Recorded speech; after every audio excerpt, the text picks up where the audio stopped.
Hello, everybody. Thank you for joining the webinar today. My name's Heidi, and I'm a Nutrition and Wellbeing Engagement Officer at ESS. And today I'm going to be talking to you about the importance of sleep, because this month on the 18th it is World Sleep Day. So here we go. So today we're going to be talking about all sorts of things to do with sleep. So we're going to talk a little bit about the background, a little bit about statistics and facts about sleep. And we're going to do a little bit of a true or false. So to see what you think about some advice that gets given about sleep quite regularly. We're going to talk about what actually happens when we sleep. So what goes on when we are asleep. And also we're going to talk about how poor sleep impacts our mental health and also our physical health as well. We're also going to have a think about nutrition and what we eat and drink and how that can affect our sleep. And of course, we're going to go through some top tips around the things we can actually do to improve our sleep as well. And then at the end, I'll just kind of summarize a little bit and talk about a few of the other tools and places that might also help to support you with your sleep as well. So, just to give a little bit of a background, of course, sleep is an important part of our day. We spend about a third of our time asleep, so a third of our lives asleep, which I don't really think there's anything else that we do for that long apart from breathing, maybe. So ensuring that we get enough good quality sleep at the right times is really essential for our health. It's essential for our survival. We need sleep as much as food and water. And the NHS reports that about 1 in 3 of us currently are suffering from poor sleep, with a lot of us saying that stress, computers, working kind of long hours, working from home, and so on, is the culprit for a lot of that. And sleep is complex, so there are a lot of issues, there are a lot of factors to consider when we think about our sleep. And for centuries, a lot of people believe that nothing really happened when we slept. It was just a time kind of for our brains and our bodies to shut down. But actually, we're realizing that a lot more happens during that time than we thought. So we're going to talk a little bit about that today. And typically, experts recommend getting between 7 to 9 hours of sleep at night. So that's probably why you might have heard of the 8 hours. We all are a little bit different, so it will vary. So whatever makes you feel your best will be different for somebody else. So yeah, that's a little bit of a background for now. Before we get started, as I said, I thought we'd do a bit of a true or false. So on here, if you can have a little bit of a think. So the first one we've got is alcohol helps you to sleep better as you fall asleep quicker after a drink. So have a little think about whether you think that's true or false. And so it is false. So although alcohol can help you to feel a little bit sleepy and a little bit kind of drowsy and relaxed, it actually is proven to kind of disturb our sleep, and it can mean that we're not getting deep sleep. So even when we wake up the next day, we actually aren't feeling very rested. So the next one is that you can make up for lost sleep at the weekend or by having a nap in the afternoon. Do you think that's true or false? Okay. So this one is false as well. So although of course, if we're really tired out, it's great that at the weekend we can kind of get a bit more sleep and we can make sure that we're rested.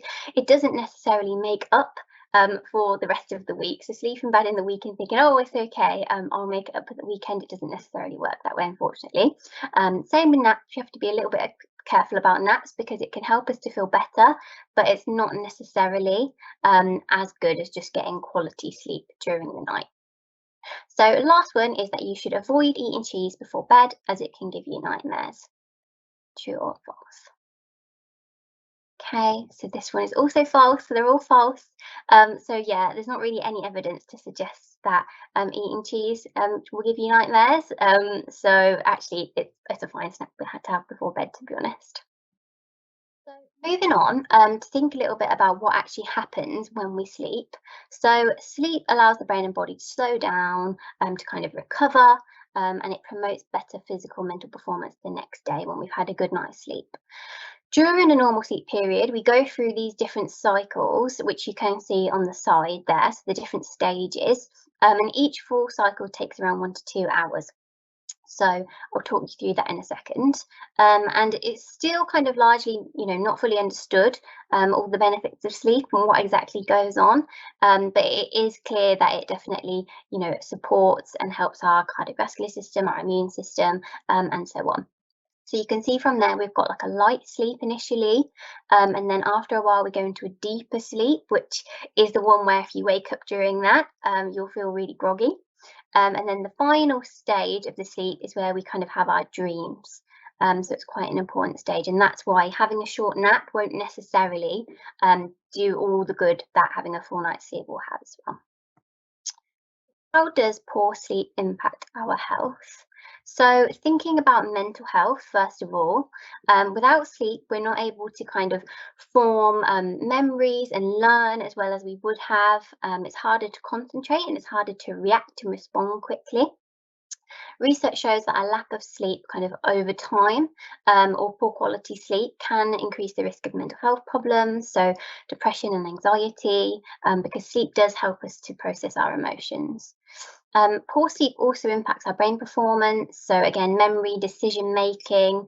It can increase the risk of us injuring ourselves and having accidents. And again, as I'm sure you know, that being tired can just leave us feeling impatient and snappy. I know it does for me, which can just negatively impact our relationships and our work as well. So a few things to think about there. And then physical health. So sleep affects almost every type of system in the body. So really it impacts everything from our brain, our heart, our metabolism, again, our immune system, helps us to be able to kind of fight off illnesses and disease and things like that.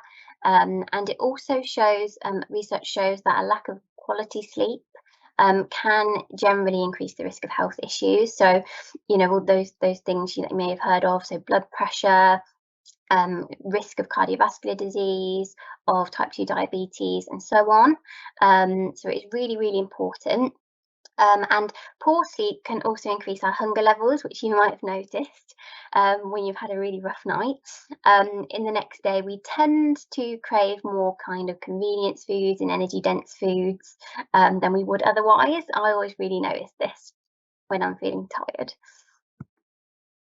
So, in terms of actual nutrition, how it can affect our sleep, eating a balanced diet is really important. I know we always say this, but thinking about those food groups, so the fruit and veg, the carbohydrates, the protein, and so on, it really ensures that we're getting all the vitamins and the minerals and the energy that we need as well, so that our body can, complete all the processes that it needs to do.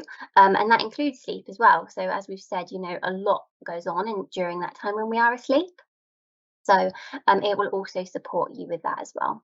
And again, some research has found that a lack of certain nutrients, so calcium, magnesium, certain vitamins can be associated with sleep problems as well. So if you think that you may be, missing out a bit of a food group sometimes, or you're a little bit concerned about that, and you're also struggling with your sleep, then that could be something to look into. The next one is frequent consumption of caffeine, energy drinks, and sugary drinks is associated with poor sleep quality. This might not come as a surprise, especially I think like the caffeine and energy drinks is known to kind of disrupt our sleeping pattern quite a lot as well. And I'll talk a bit more about that in the slides coming up. Next is people who are sleep deprived are more drawn towards high calorie foods. So, as I just mentioned, it can encourage you to pick less balanced options.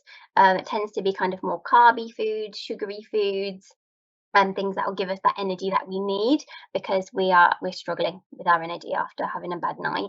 And last is eating a meal rich in protein and carbs can make a person feel sleepy. As you might have noticed, after a big plate of pasta, you're feeling a little bit sleepy, because they're both thought to play a role in producing serotonin, and that is a chemical involved in regulating our sleep. So that is why that can sometimes happen. Okay, so thinking about all of that, so we know now that it can have a really big impact on our health in a lot of different ways, but what actually can we do to improve our sleep then? Top tips. So we've got keep to a schedule. So try to stick to a typical window of going to bed and waking up. So I know a lot of us maybe have like one routine for the week and one routine for the weekend. And of course, it's natural for, at the weekend, maybe you sleep a little bit more and the times might change a little bit. But where you can, try and just keep a rough window. So it might change an hour or even two, but having a regular schedule has been found to improve the quantity and the quality of our sleep. Our body really likes routine, so as much as you can, that could really help. The next one is to move your body. So, if you ever have one of those days where you've just been in the house all the time and then you're really struggling to drop off to sleep, and sometimes, just a walk around the block or doing a bit of stretching can just make such a big difference. So if you are finding that and you may be working from home or you're just kind of stuck in, then that could be something to think about as well. The next thing is to be mindful about the light. So try to have access to natural light during the daytime when you can. I know, some of us maybe we work shifts or we work at night and it can vary a little bit, but whenever you can, natural light is great. And just gradually reduce this in the evening. So I think a lot of us do this naturally, where you might put a lamp on, for example, in the evening as it starts to get darker. So even if you do perhaps work nights sometimes and have different timings, try and mimic that, what happens with the sun in the day, because that's kind of what our bodies and our brains respond to, and they know it's time for sleep when it does start to get dark. And I've put on there as well, including screens. So again, of course, I know a lot of us, will sit in bed on our phones, and I'm guilty of it sometimes as well. But as much as you can, just, reduce it, of course, but just make sure that your brightness is down. You can get filters to go on your phone now to kind of remove the blue light to make it less harsh. So that's, just something to think about as well. The next one on this page, the last one on this page, is hunger and fullness. So I've put avoid going to bed feeling kind of overly stuffed or overly hungry. I know there's a lot of advice going around which says, don't eat after this time and things like that, but really you don't need to worry about things like that. If you are really hungry, and you're laying in bed thinking about food, not able to sleep, then the odds are that you wake up the next day exhausted and you're going to make kind of less balanced choices anyway then. So I would really encourage you, as soon as you get that little feeling in your head, maybe I'm hungry. I know for me, when I think that, it usually means that I am. And again, if you're coming home late and you're really hungry, just be mindful about the size of the meal you're having, because in the same way, if you're really full, it can feel quite uncomfortable in your stomach as well, and it can disrupt our sleep a little bit too. So next tips we've got is to keep cool. So our bodies naturally cool down as they prepare for sleep. Again, if you kind of think, I guess, about the weather, the night time, the sun comes down, things start to cool a little bit. So be careful about the temperature that you have your room set to. Of course, get warm, in the covers. That's absolutely fine. But try and make sure that things aren't staying too warm as well, because that's just not what our bodies expect to happen at that time. And then we've got, again, kind of linking from earlier, avoid caffeine and alcohol. So again, there's a lot of evidence to show that caffeine and alcohol do really negatively impact our sleep. So as much as you can, try and reduce this. Caffeine in particular stays in our system for about 10 hours. So if you kind of think about the time that you maybe have your last coffee, or if you have even like a tea that's not decaffeinated sometime before bed, it is in there and it's kind of having an impact, and it can mean that we don't get as much of the kind of the deeper type of sleep that we need to kind of process our emotions and so on. So perhaps consider having a cut-off point for caffeine earlier in the day, and just have a think about that time and when you're planning to go to bed. Same with alcohol. Ideally, just if you are going to have a drink in the evening, just try and do it as early as you can, because it will kind of have an impact on how you feel the next day as well. And I'm sure, some of you will know that it can kind of lead to a bit of a vicious cycle where we wake up again tired and we need a coffee, and then, we want to feel sleepy at night, so we have a drink. So yeah, that's that one. Next, we've got try and have a nighttime routine. So again, as I already mentioned, kind of our bodies really like routine, our brain loves routine. So having a pattern of behaviours that you follow before bedtime can be really helpful. So, you might already be doing it. So it can just be things like brushing your teeth, reading, things like that. I've also kind of was thinking about maybe reading as well, listening to music, having some sort of thing to do to take your mind off the rest of the day, but also just lets your brain know, like, yeah, it's ready for sleep now. It's bedtime.